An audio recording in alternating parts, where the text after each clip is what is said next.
Kick it in now, it's time to begin. We're gonna get it started. Just believe in your dream and you know you can be anything you want it. Hey guys, what's going on? I'm the Startup Chauffeur and I interview inspiring startup founders.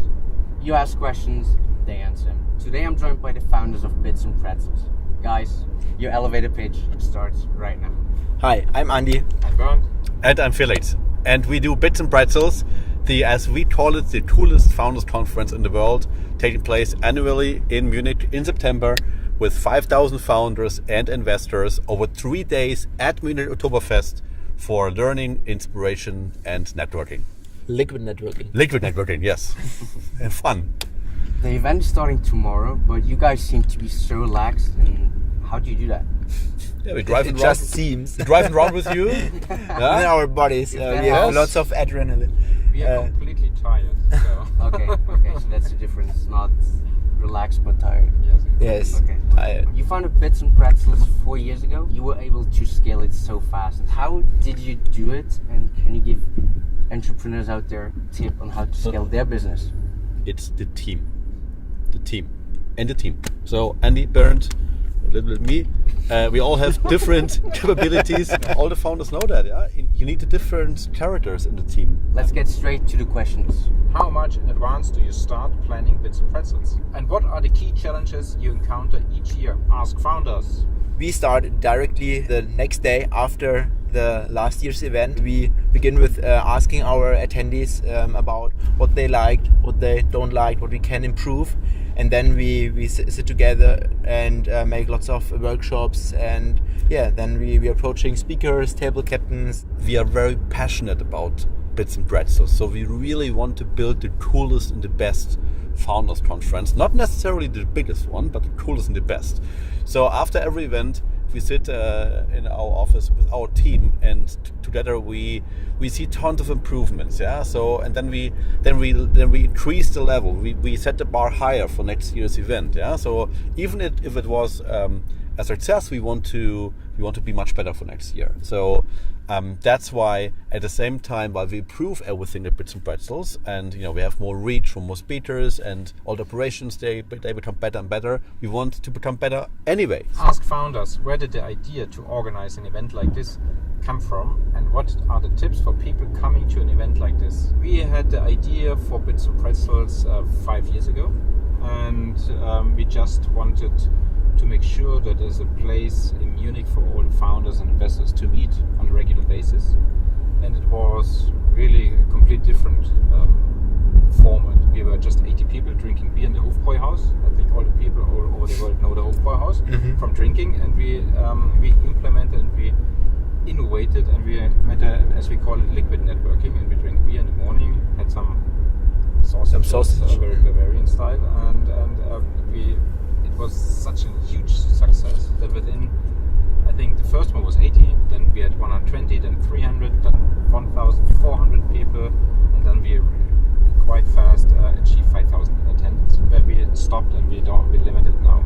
So that was the idea, to just provide a platform where young founders and investors can present themselves, can meet, and can make great deals. How did the startup culture in Germany evolve over the past years, and how does this differ from the trend in the United States? Ask founders. I'd say that's quite obvious actually, because in 10 years ago, I think most of the founders in Germany felt they have to be in Silicon Valley, to build a truly big and global company, because you only had the talent there and you only had the capital there.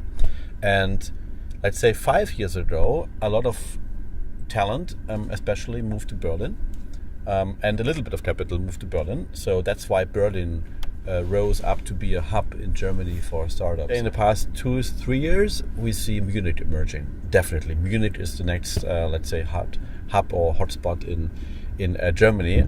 We have hundreds of inspiring tech young entrepreneurs here, tech talent, fueled by TU München and LMU and all the other educational institutions. And you have the big corporates coming to Munich, Google and Microsoft. Also they have a lot of great people that at some point want to do a company or join a small company. and you have at least a little bit more capital. So it has evolved a lot, the whole ecosystem. Yeah? Silicon Valley is very self-centric around itself. Yeah, so that's beneficial, but it can also be very dangerous because founders have the danger of losing touch with reality. Yeah, because they're building solutions only for Silicon Valley, and that's a great advantage of Germany and Europe in general, yeah, that we have all this diversity and all the different people, different cultures, even within Germany, different backgrounds. So people tend to build products that are more diverse. What does the future hold in store for Bits and Pretzels? Are there certain things you guys still want to achieve? Ask founders. Our goal is that attendees are coming to the event and learn lots of new things, met over 10-20 new very high value people, and especially all of them should have lots of fun and should have this incredible unique experience at the Oktoberfest at the last day. You also might think of further events, not only one Bits and Pretzels. Oh, interesting. So There might be many pretzels, yeah. What were the biggest challenges you encounter so far while organizing the event? Ask founders. We are founders ourselves, and we wanted just to make a perfect conference that we would love to go there too as a founder. So as a founder, I think it's quite easy.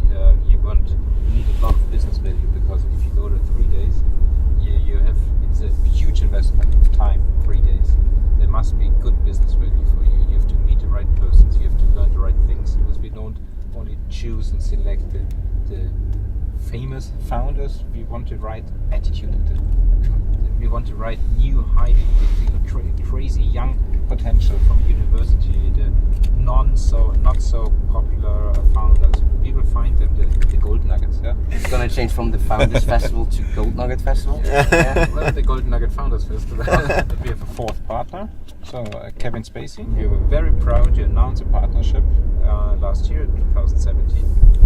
And we were very, very sad when we had to suspend the partnership just 2 weeks later, or 3, because of this horrendous accusations around him. And this was something really difficult to handle. Kevin Spacey, a world-famous Hollywood star, came to Germany, and 2 weeks later he's killed by the media. And we were more or less the media outlet for Kevin Spacey Germany, because everyone in Germany knew he was with us, and they wanted to know everything. So what do you do? What do you think? What do we feel? Wow, it was horrible, the media pressure.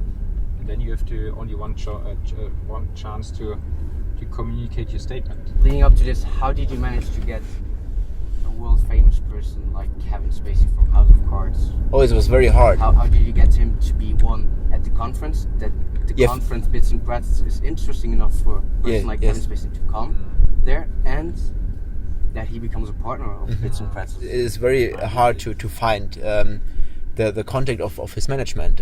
So and this took us over 3 or 4 months to come to his daily manager, and then it was lots of negotiations we all have done, and lots of Skype calls, writing emails back and forth. I would call it the perfect combination of timing and opportunity. Yeah. So we built already and teamwork. And teamwork, yes. So we built Bits and Pretzels over the years before Kevin Spacey to a certain size, and we already had tried some little success. So that of course I'd say was the foundation. Yeah. And then the 3 of us and the whole team, it just happened. Yeah. We tried to give back to the other founders, and he has before all the events started, he had an idea that he was sending back the elevator. So he was on the top or everything. He was the world star, and he was also teaching unknown and young actors and try to make them better. So we had more or less the same attitude towards helping young potentials to improve and to get successful in their job. And that was convincing for him. That he said, okay, I think this might be a match, and it was a match, and nobody expected what happened. What for all of us was a bit surprising, that after we got to know him a little bit over the years, he's really genuinely interested in helping others. Yeah, so It's not just a story. You're right. It is not just a story or an image. Yeah. So over the course of doing Bits and Pretzels, we have already also met some other people that have a nice, great, shiny image, but sometimes things are a little bit different. Yeah. But with Kevin Spacey, he always helped us a lot. So he did amazing things. Our VIP reception and here and there, and so a lot of things that he was not required to do, but he wanted to do, and that was amazing. Like from the founder's perspective, how he was to give back. Yes. And that was the reason why this was so hard for us to spend this partnership. With the tech event industry growing so rapidly, how do you plan to innovate your format or business model to keep up and stay relevant? Ask founders. That we try to improve every time we see that our conference, like a product, like a startup that creates a product or web service, and is always improving, always better understanding of your customer, of your attendee. Many conference might be very good at the beginning, but then it gets boring.